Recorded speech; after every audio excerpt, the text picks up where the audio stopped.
Welcome everyone, this is Gihan Pereira here and welcome to this webcast which is all about talent, leadership and creating the best workplace on earth so that you can attract and keep the best talent.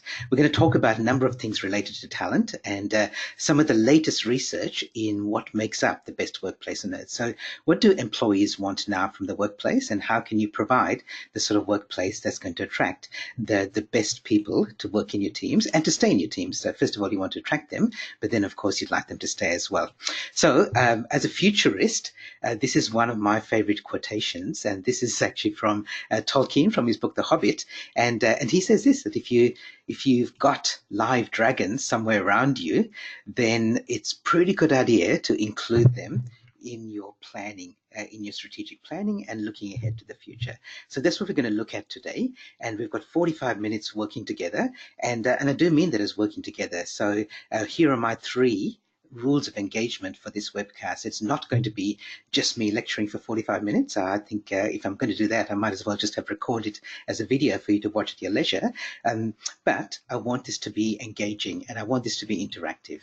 So I'd love you to think. So this is a good chance to turn off distractions, put away your phone, other windows open on your screen, and just take some time out. So use this 45 minutes to think differently about talent and the workplace. And the second thing I'd like you to do is be a bit playful, because there'll be some opportunities here for you to participate. And this is an opportunity for you to think a little bit outside your comfort zone, maybe outside your regular day-to-day work, and get some actions that you can take away and put into action. So this webcast is being recorded, and I'm going to send out the recording to everybody who's registered, so you don't need to frantically be taking notes as we go, but I reckon there will be some ideas that you'll come across that are worth noting, and please do take notes as you go as well.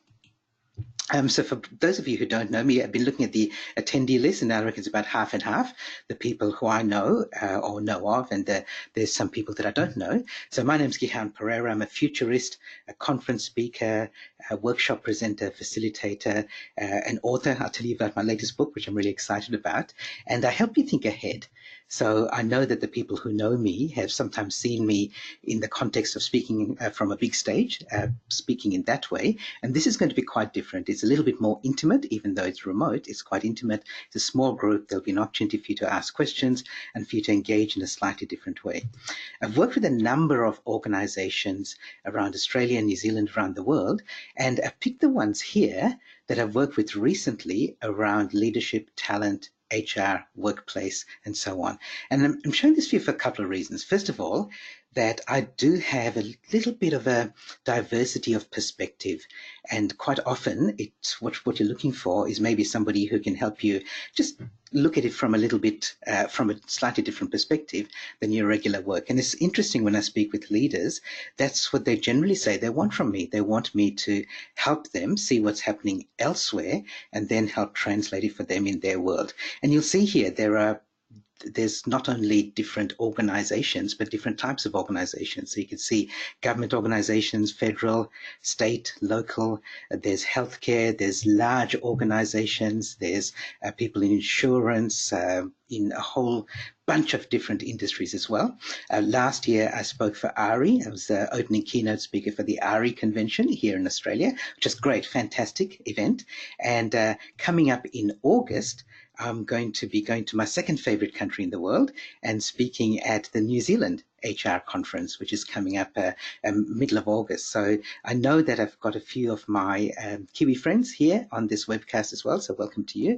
And I look forward to meeting you in person at the HR New Zealand conference. And if you are here and you haven't registered yet, please do. I don't know whether you've seen the program yet. I've seen a sneak preview of it, being one of the speakers, and it looks fabulous. It looks just brilliant. So I hope to meet some of you there as well. My latest book is Disruption by Design. I'm not going to talk a lot about it, even though the content of today's webcast, a lot of it is taken from a particular chapter of this book. But you can look at the subtitle there and you can see it says Leading the Change in a Fast Changing World. And I think this is the real secret of managing disruption. So it's disruption when it happens to you. It's innovation when you do it. It's exactly the same thing. Both disruption and innovation are about change. And the only difference is whether you are leading the change or whether you're being buffeted by the change because somebody else is disrupting. So don't think of disruption as something scary. It is if you're just being reactive, but disruption can be very positive if you're doing it. And that's why I've called it disruption by design, because you're doing it from the inside out. And if you do that, you'll be successful. We live in a fast-changing world. It's up to us to disrupt and keep disrupting from the inside out. I'm going to give you a free chapter. If you complete the exit survey at the end of this webcast, a little survey will pop up, and just complete that, because I'd like to get feedback about all my presentations, and this will give you a chance to give me some feedback. And the chapter that I will share with you is the one called There's an I in Team, which could have also been called The Best Workplace on Earth. In other words, it's the content that I'm going to talk about today, but in a bit more depth. And I'll just give that to you if you complete the exit survey. I'll remind you about that towards the end of the webcast as well. Okay, so let's see who's in the room.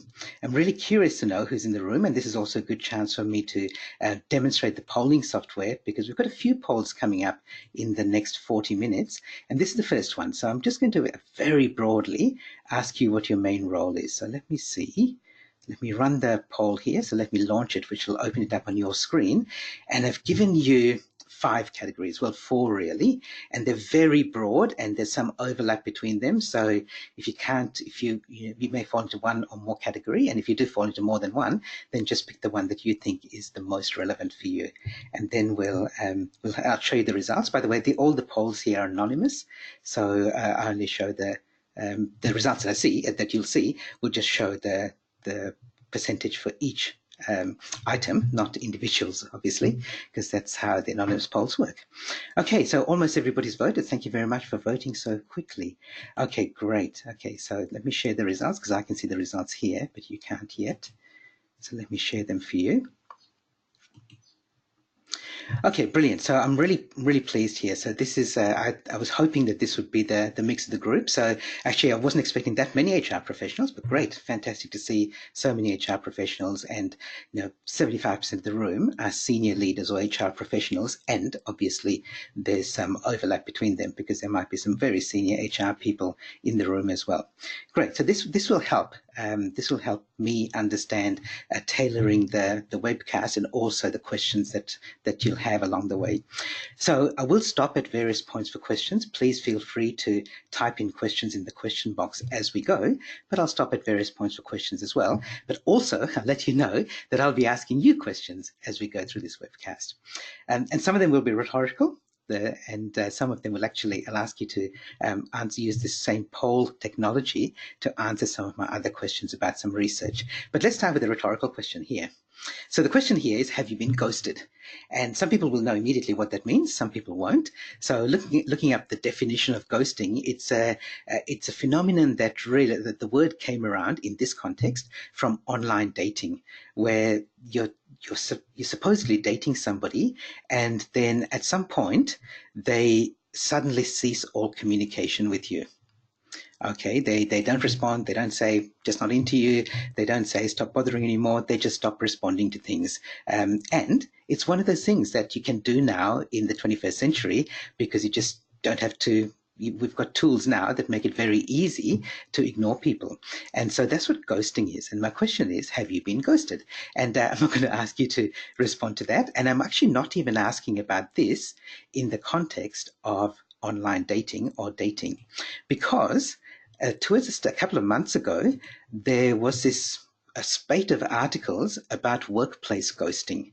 And workplace ghosting, there were a lot of indignant leaders, business owners, HR professionals, and recruiters saying that candidates were ghosting them, and saying that they interviewed somebody who was really potentially quite good. They were somebody they want to bring in for a second interview, or bring in to actually offer them a position, or even offer them a position, and they never got a response from them. And they were saying, what's going on? There's these entitled Gen Ys and Gen Zs. This is exactly what I expect from them. But what else would you expect? So there's a lot of talk around this, and you can see the dates on these articles here earlier in the year. So this is a new phenomenon, not this idea of workplace ghosting. But here's the thing. The tables have turned, because this is what employers, not all, but many employers, used to do to candidates all the time. they used to ghost them. So somebody applies for a job, they go for an interview, and then nothing happens. So a lot of employers don't notify people who are unsuccessful. Sometimes they don't even respond to emails from people when they're asked for a feedback about how the interview went or how the process went. And so this ghosting thing has happened. It's just now become a phenomenon. People are writing about it because the tables have been turned. The power now is in the hands of the talent, whereas in the past it's been in the hands of the employers or the organizations. So I'm not sharing this for any particular reason. I'm not saying whether this is good or bad or whether it's a good thing that the power has changed for any reason except for the fact that understand that the tables have turned now. And the HR leaders around the world are saying that the biggest challenge they're going to have is finding high quality talent. And it's not only finding, but also keeping high quality talent. And I've seen this as well in the decade or so that I've been looking at the future. So as a futurist, I've been doing that as conference speaking for the last 6 or 7 years, but probably the last 10 years and really 30 if you look at my background from being a computer science graduate way back in the 1990s. I've been looking at the future. I've been kind of a futurist, but in training. But I've noticed this in the last 6 or so years that when I first started doing conference speaking, people wanted to know about technology and they wanted me to talk all about technology. And then a couple of years later, which is about 5 years ago, then they started talking about what are the skills for the future workforce. So we know that the technologies changed the world. What are the new skills that we need for the future?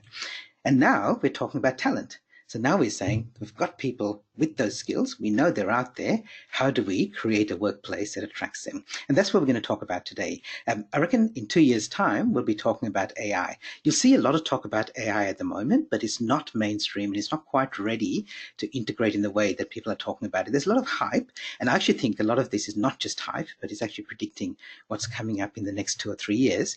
And that's going to be a big topic in the next couple of years. And then after that, who knows what. But today, we're going to be talking about talent. And when I say today, I mean 2019, 2020, 2021.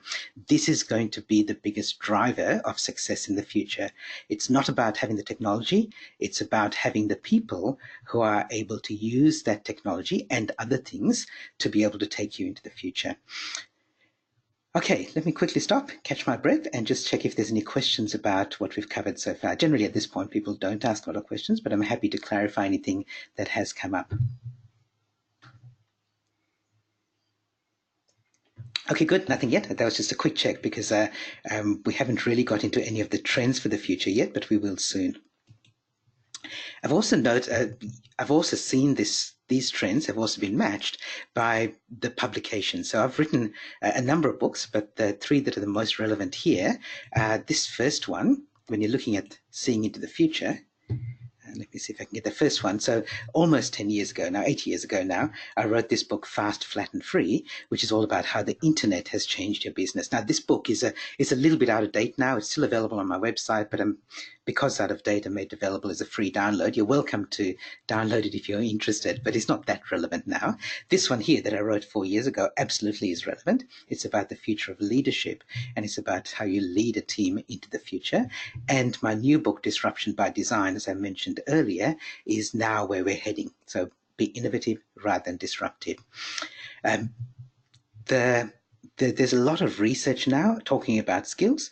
You may have seen this piece of research from the World Economic Forum where they talked about the future of jobs, and they identified the 5 key skills that we're going to need in our workplaces for the future. I reckon this is not so much a surprise now. 5 years ago, when I was sharing data like this, people were going, wow, that's amazing. I thought it was all about technical skills. I thought it was all about process skills and so on. But now they realize that these sort of things, yeah, we get it. We kind of get it. We just need to get the right talent there. And this is what's happened with our world. And I reckon most organizations go through these 3 phases. I'm going to share 3 phrases with you and just like you to think in your head, where is your organization on this curve? So most organizations start off solving a customer's problem. So they look around, they see a problem out there in the world, they figure out there's enough customers out there with that problem. And so they build a business, employ people with the skills who can help solve that problem. And that's good. They strive, they work really hard, and their business continues to grow. And that's what happens to many businesses in their startup phase. But then it starts slowing down a bit. And what happens is the customers have changed and they've got different problems that they want solved now. And so you've got these people who are really skilled at solving these square problems, but now customers are coming to you with these round white problems rather than black squares. And so you've still got people with the skills who can solve those black square problems. Now, some of them will have adapted, but many organizations, they don't adapt because they've built up all this protection and processes and systems around solving square black problems. And it's very hard for them to suddenly switch. And this is what happens with startup companies. They come in and they figure out what the problems are in the world now, and they don't have all the baggage and all the assets and resources, but all the baggage that goes along with solving square black problems, and they're able to solve customer problems better. And it comes to this crunch point here, and one of two things is going to happen. So in this middle stage, the established organizations struggle, and they struggle to survive because they may be able to solve some of the problems because they've still got some customers out there who've got these square black problems, but the world is changing around them. It's not that they've become dumber. It's not that their people have become lazy or complacent, not necessarily, but it just means that you've now got a different set of customers with a different set of problems. And if you can change your organization or adapt your organization to solve these new round white problems, then you'll thrive. Otherwise, you'll nosedive and you'll fall in the scrap heap. And this is the big change now. It's, have you got the talent to solve the problems that customers have now? Okay, so we're not going to talk about talent and skills today. We're going to talk about workplace. So let's do a little bit of an interactive exercise here, and this is a chance for the second poll. I'd like to know what's your workplace like, and I'm going to give you 6 broad categories of workplace. So that, and we're going to do it like you can think of it about how much energy is there in your workplace. Do people feel energized when they go to work? So the first one, and I reckon nobody here in this room is in this place because otherwise you wouldn't be here on this webcast, is do you have a complacent workplace? They think that the world is going to be the same tomorrow as it is today, and they don't need to worry. So they're complacent. I don't think anyone here is in that room. The second kind is the people who know that there's change. There's change around the corner, but they're resistant to the change. They don't want to change. And what they do is they try and, so their response to change is to try and restore the status quo. And then they're the compliant people. They go, okay, yep, we know we need to change, and we know that the world's changing. Tell us what to do, and we'll do it. And there are a lot of workplaces around which I like that. It's not bad, but it's not great either, and it's not going to serve you well in the long term. Okay, so that's one side of the fence. On the other side are the more positive workplaces. So the next kind is the workplace that's engaged. They come to work, they're not just doing work because they're told to do it. They're engaged. They're working actively to work with change, to manage it, to adapt it, to solve customer problems. Fantastic. That's the first positive side. The next one is a workplace that's motivated. So not only are they engaged when they come to work, but they actually want to come to work, and they're motivated to do the work that they're setting out to do, that their work has some meaning, and they're not just coming to get some money and then go home. And the last one, which is the ideal workplace, is the workplace that's inspired. So these are people who know that they're making a difference in the world, and they come to work because work gives them a vehicle for making that difference. It's that their meaning and so their passion and the organization's purpose are aligned, and they know that this is a great workplace that will help them achieve what they want to achieve in their lives, not just in their work. Okay, so what's your workplace like? Let's do this poll here. I'm going to give you 5 options here. I've just figured the bottom option is not really even worthwhile. So we'll take out the complacent one, but let me check where you are.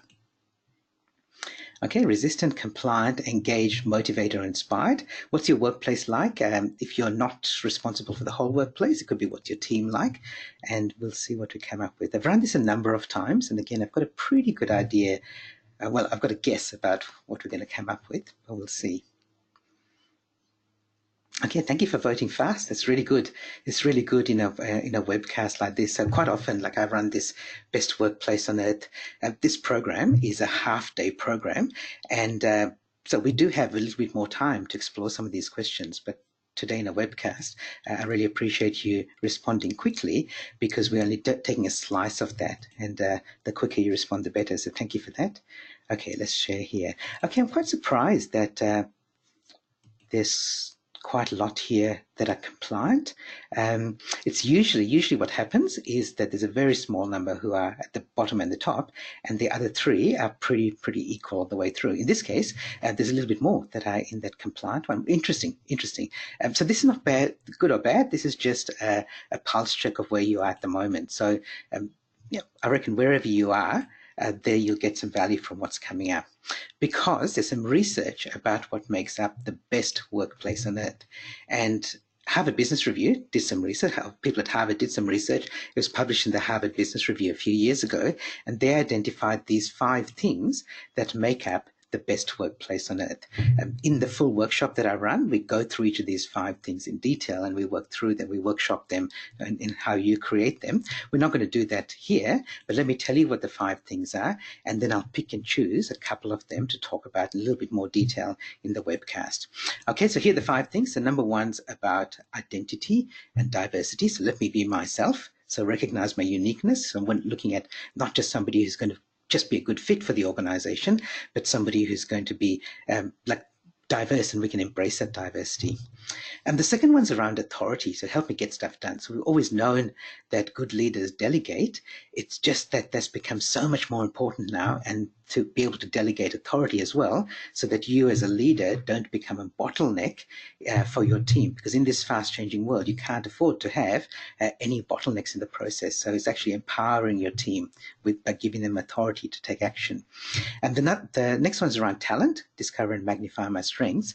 But the other side of that is also making sure that you tap into the talent and strengths of your people. It doesn't matter how junior they are, because everyone's got talent that everyone else can learn from. The next one is give me work that has meaning. It's not just for money, and a workplace where I can say I feel proud to work. And the last one is, we know that we need systems and processes and checklists and templates to get our work done, but don't get in the way with stupid rules. This is about good judgment. So how do you encourage judgment in your team members? Okay, so they're the 5 things that make up the best workplace on earth. They're also the 5 things in that free chapter that you're going to get as a free download at the end of this webcast. So there you'll get a little bit more information. Now let's dig into a few of them. And by the way, if we go back to this map of how energizes your workplace, those 5 things fit in here. So every workplace needs talent and diversity. You just need that. You need the talented people, and you need a diverse workplace now. We'll talk a little bit about diversity coming up, but then if you want to cross over to the positive side, the more energized workplace, from compliant to engaged, this is where you give people authority, because the compliant workplace, they just want to be told what to do. And then they become engaged when you give them authority, real authority, to motivate them, give them work that's got meaning, so they actually come into work because they want to. Their work has meaning for them. And then it might be interesting that if you go from motivated to inspired, it's not just work that has meaning, but it's work where they are encouraged to exercise their best judgment. Okay, so that's where we're looking to get to. We're looking to incorporate all those 5 things from the best workplace on earth to get to an inspired workplace. Now, you might decide that you don't want an inspired workplace. You're happy with motivated. In that case, you go, I don't really mind about giving my team members and building their judgment. Just understand that there are lots of other people out there who will offer them a workplace where they can exercise their judgment to be able to execute on creating a workplace of meaning and purpose. They'll go somewhere else. So it's no longer good enough to say they're with me for their career, so I can do what I like. So I reckon we should be aiming for an inspired workplace. Let me quickly stop and just check if there's any questions coming in about those 5 things, because we're now going to head into a couple of some of the interesting research around some of these areas. So I want to quickly check for questions or comments first.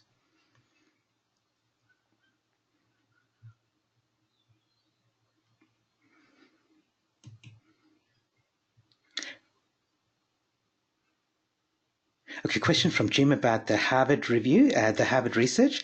So the research, if you just if you just Google the best workplace on earth, Harvard Business Review, you'll find the original research around that, around what those 5 things are in more detail. And of course, as I said, I'll give them to you in the download as well.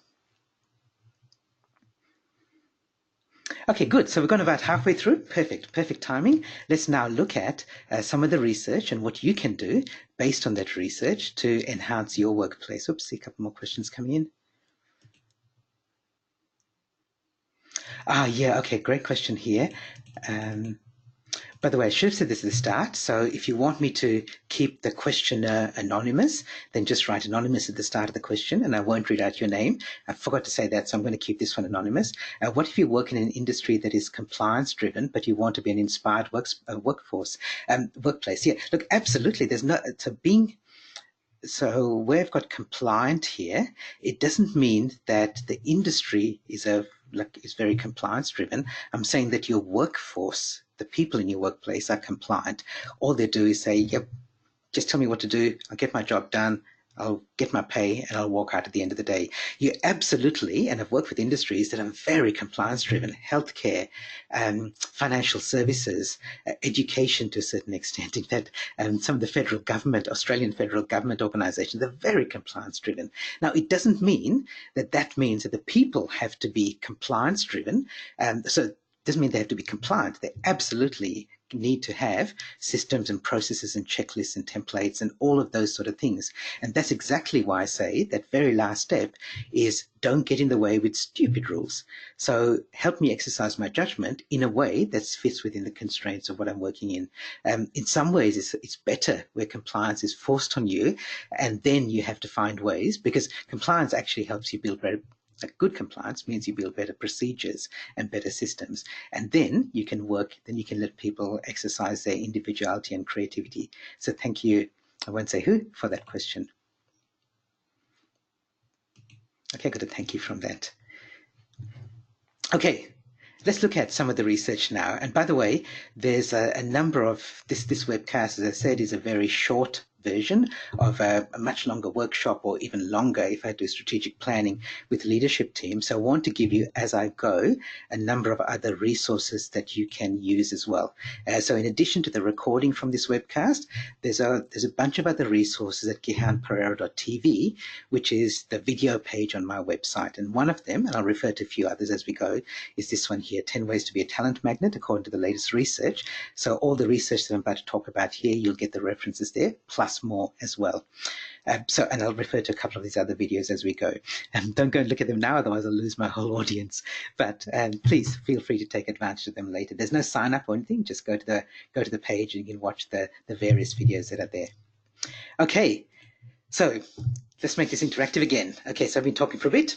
Time for you to do some thinking and time for you to do some engagement. So Cone Communication did some research that said 2/3 of Gen Y won't take a job unless a company has this. Okay, so what is this? And I'm going to give you 4 choices.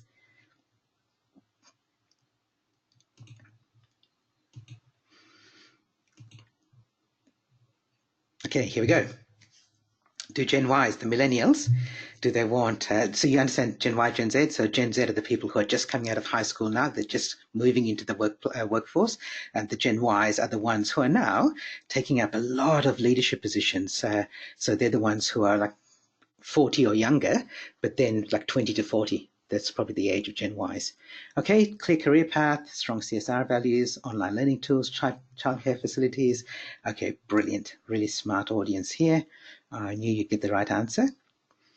So it's interesting, when I talk to people with some HR background, they get this straight away. When I talk to people, even leaders who don't have that background, they don't get this. Okay, so let me share the answers. And thank you congratulations to the half of you who said it's all about CSR. So it's about a workplace with meaning, not just money. Absolutely. And that was the correct answer according to this Cone Communication survey. So if a company doesn't have strong CSR values, then it's not only a case that it goes down the list for Gen Ys, but they won't take a job with a company that doesn't have strong CSR values. And given that they're the people who have the power now, they'll just look elsewhere until they find somewhere where they do want to work for a place with purpose.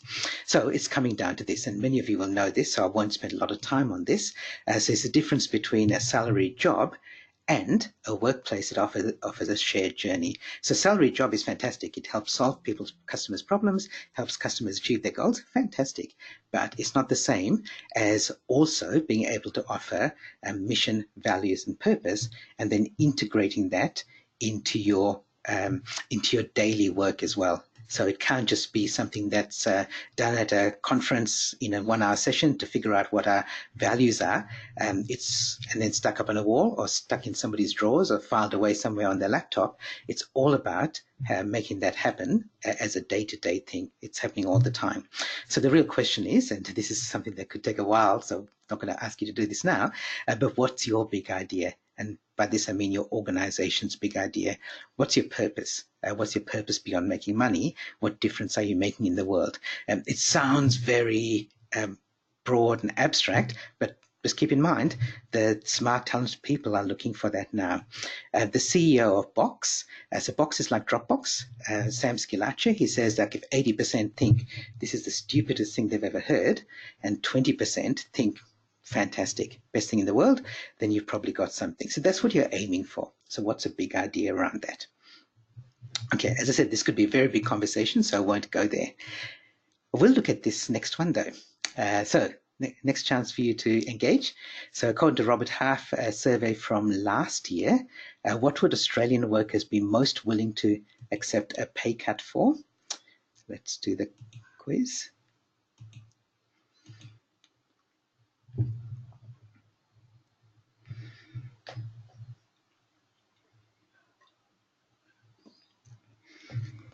Okay, so this one's the response are coming a little bit slower, so maybe it's a little bit trickier.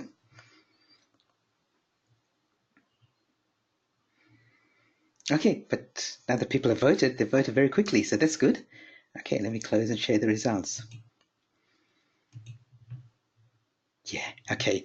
So again, most people here in this audience thought, wow, that's obvious. Okay, because most people said flexible working hours, which is exactly what the Robert Half survey said. Okay, so this was the result. 47% of Australian workers would be willing to accept a pay cut in order to have more flexible working hours. The second on the list was 40% of Australian workers would be willing to accept a pay cut to be able to work from home sometimes. So even people who said working from home, you're pretty close. Okay, so 47 in one, 40 in the other. By the way, it's not just added up to 87% because they could answer more than one, but these were the two highest responses that came up in that survey. So what are you doing to be providing flexibility for your team members in their workplace?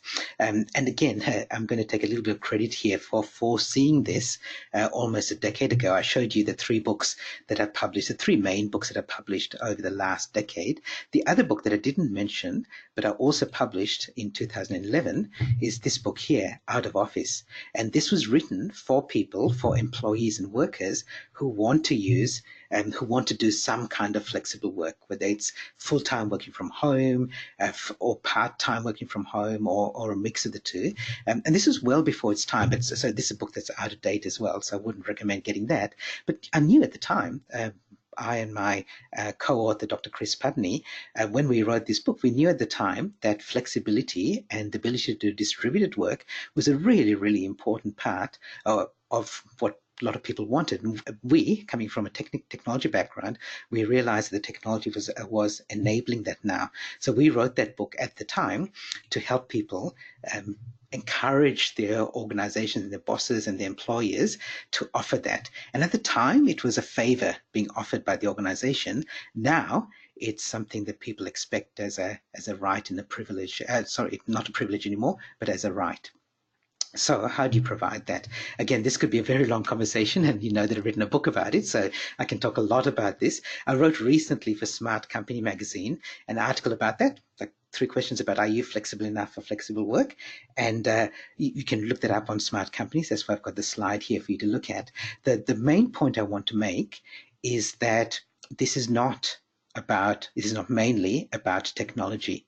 This is about leadership, because the way you lead a team when you've got a flexible workplace and a workforce is very, very, very different from the way you lead a team when everybody comes into the office at the same time every day. And there's obvious technology issues around this. So providing the infrastructure, providing VPNs, providing security, providing, there's other infrastructure stuff like providing home offices or buying them a membership to a co-working space. There's a whole bunch of stuff around that. How do you do online meetings and do video conferencing and so on? But the main thing that gets in the way and that enables flexible work is the mindset of the leaders and managers. So you've now got to start thinking about outputs rather than inputs. Do you care if somebody slacks off as long as they produce great positive results on time? So that's the question. Do you care if somebody pulls an all-nighter to finish a job when they could have been working during the day? Do you care that you can't contact somebody during the day, but you know that they're still working? So those are the sort of things that especially established leaders have to get their mind around.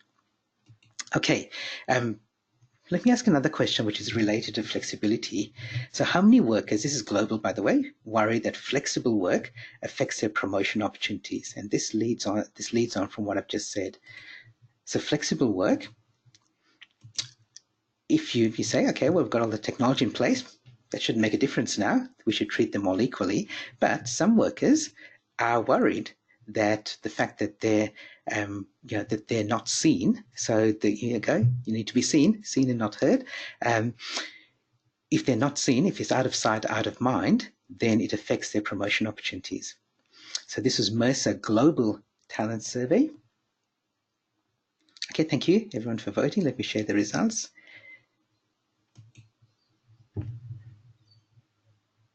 Yeah, interesting. Okay, so lots of people think it's high, and I'm really pleased that the tendency is more towards high than low, because it is a real concern for many workers. And the Mercer results showed that it was not as many as that, but still significant. So let me hide that. And so Mercer found that about 1 in 3 or almost 2 in 5 workers worry that flexible work affects their promotion opportunities. So I picked the Australian number here. This is a global talent survey. So if you search for Mercer Talent Trends 2018, you can get the global results, and then they break it down by country as well. They're pretty similar around the world, by the way. Oh, sorry. In the Western world, they're pretty similar, and so you can have a look at some of the results from that survey as well. Also, as I said, I could talk about this forever, but I won't. So if you then go to the gihanperera.tv, there is a video in there about are you flexible enough for flexible work. So have a look at that as well. Okay, we've got one more thing that I want to cover before we finish up here, but I want to stop and just check if you've got questions as well, because if you do, please ask now. That's a good time to do that.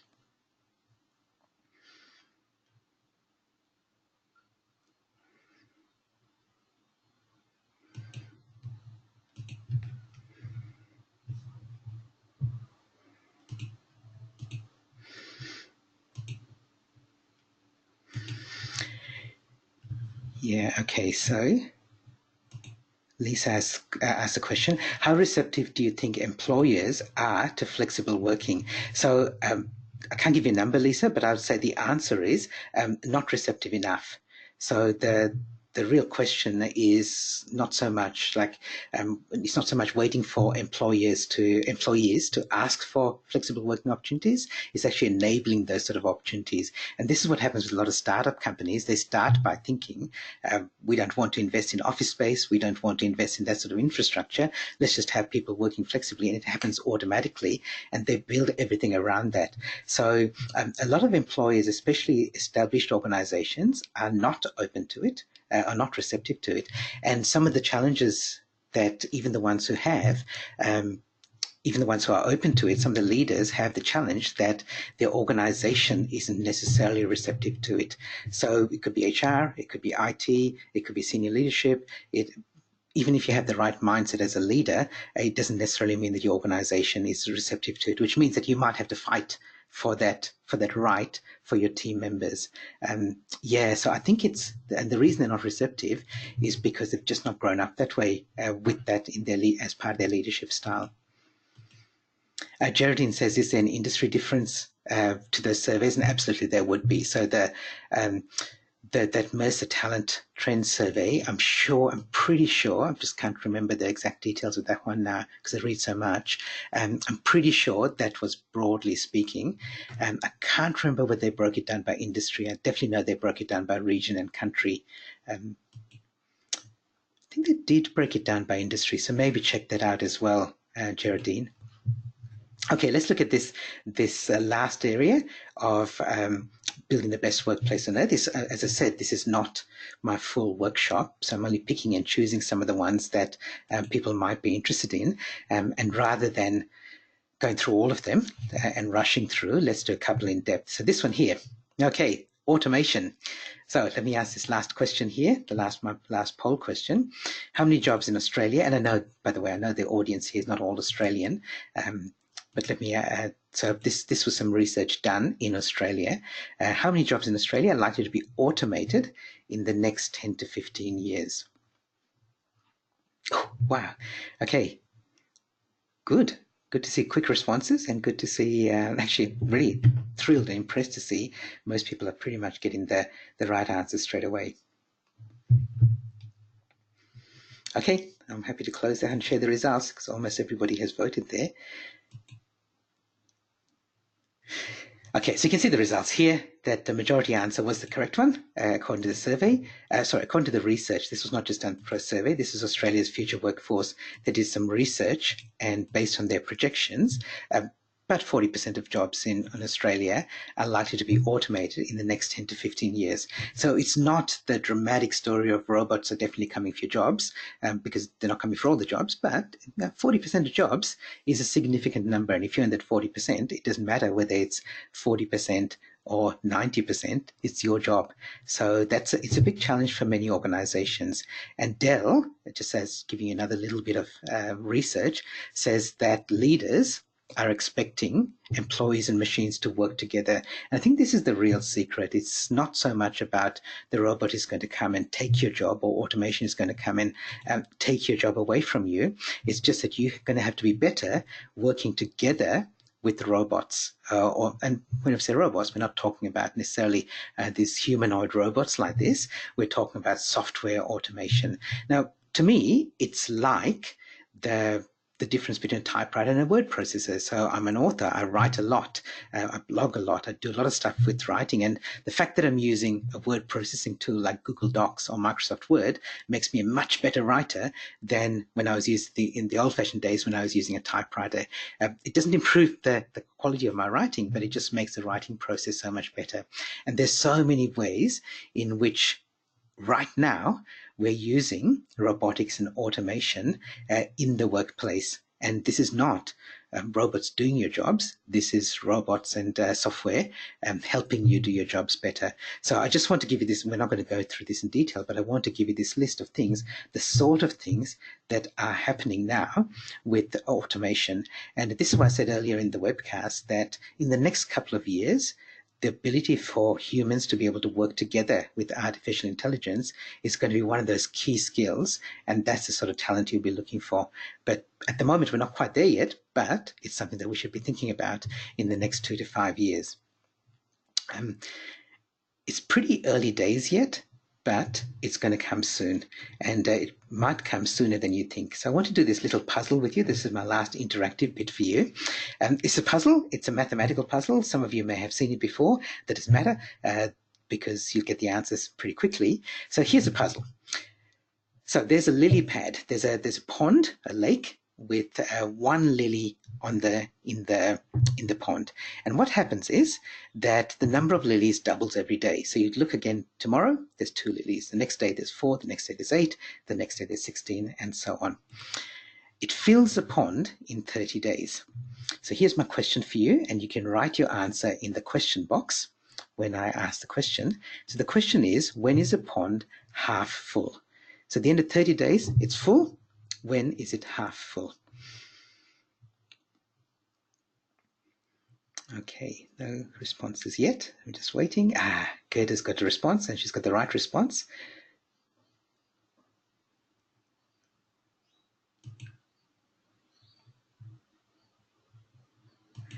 Okay, and the correct response is 29 days.